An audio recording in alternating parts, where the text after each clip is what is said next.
کیا آپ جانتے ہیں کہ ایران نے پاکستان کے کس علاقے پر حملہ کیا؟ اور کیا آپ کو معلوم ہے کہ اس حملے کے پیچھے ایران کا کیا مقصد چھپا ہے؟ تو آئیے چلتے ہیں آج کی ویڈیو کی جانب۔ ایران کے بلوچستان پر میزائل حملے کے جواب میں پاکستانی سیکیورٹی فورسز نے ایرانی صوبے سیستان میں فضائی کارروائی کی ہے، جس میں کل عدم تنظیموں بلوچ لبریشن آرمی BLA اور بلوچستان لبریشن فرنٹ BLF کے ٹھکانوں کو نشانہ بنایا گیا۔ اس حملے میں ایران کے کسی سویلین یا فوجی ہدف کو ٹارگٹ نہیں کیا گیا۔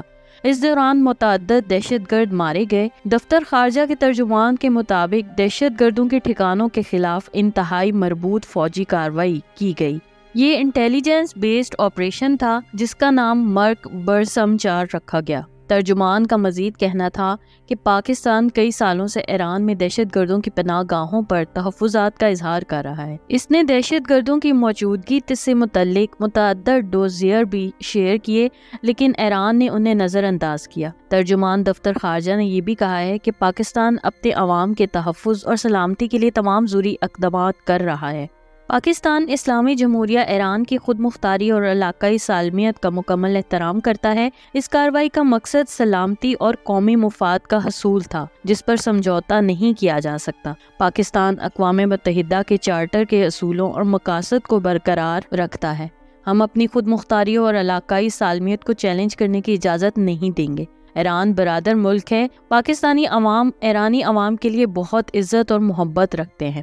پاکستان نے ہمیشہ دہشت گردی کی لعنت سمیت ہر طرح کے چیلنجوں سے نمٹنے کے لیے بات چیت پر زور دیا ہے اور اب بھی مشترکہ حل تلاش کرنے کی کوششیں جاری رکھیں گے۔ واضح رہے کہ اس سے ایک روز قبل ایران نے بلوچستان کے ایک دیہات پر حملہ کیا تھا، جس میں 2 بچے جاں بحق اور 3 لڑکیاں زخمی ہو گئی تھیں۔ مذکورہ حملہ جیش العدل کیمپ پر پنجگور رائفلز کے علاقے سبز کو چیدگی سیکٹر میں ہوا۔ پنجگور کی ضلعی انتظامیہ کے ایک افسر نے بتایا کہ پنجگور سے تقریباً 60 کلومیٹر دور سب تحصیل بلگ میں کو سبز نامی گاؤں میں منگل کو مغرب کے وقت ایک مسجد اور اس سے ملحقہ گھروں پر 4 میزائل داغے گئے۔ ایران نے اس حملے کی تصدیق کرتے ہوئے جواز پیش کیا کہ اس کا مقصد جیش العدل کے ٹھکانوں کو نشانہ بنانا تھا۔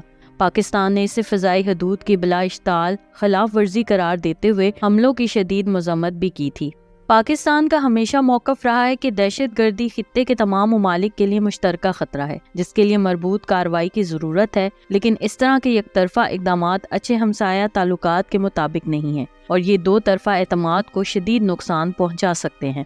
ایران کے میزائل حملوں کے جواب میں پاکستان نے ایران میں تعینات پاکستانی سفیر کو واپس بلا لیا، جبکہ پاکستان میں تعینات ایرانی سفیر جو ان دنوں تہران میں تھے انہیں فی الحال پاکستان واپس آنے سے روک دیا گیا ہے۔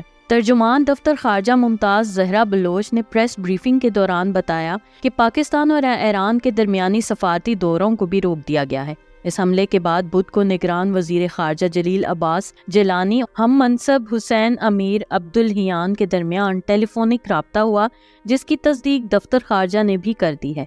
ترجمان کے مطابق ایرانی وزیر خارجہ نے پاکستانی ہم منصب سے رابطہ کیا، جو کہ ان دنوں یوگینڈا کے دارالحکومت کمپالا میں غیر وابستہ تحریک کے وزارتی اجلاس میں پاکستانی وفد کی قیادت کر رہے ہیں۔ جلیل عباس جیلانی نے بات چیت میں یہ باور کروایا ہے کہ پاکستانی حدود میں ایرانی حملہ پاکستان کی خود مختاری کی سنگین خلاف ورزی کے ساتھ ساتھ بین الاقوامی قوانین کے بھی خلاف ہے۔ یہ پاک ایران 2 طرفہ تعلقات کی روح کے منافی ہے۔ خطے کے کسی بھی ملک کو اس خطرناک راستے پر نہیں چلنا چاہیے۔ اس طرح کی مزید دلچسپ ویڈیوز دیکھنے کے لیے دیکھتے رہیے میرے چینل کو لائک، سبسکرائب اور شیئر ضرور کیجیے اور ساتھ ہی ساتھ بیل آئیکن کو بھی دبا دیجیے۔ شکریہ۔ اللہ حافظ۔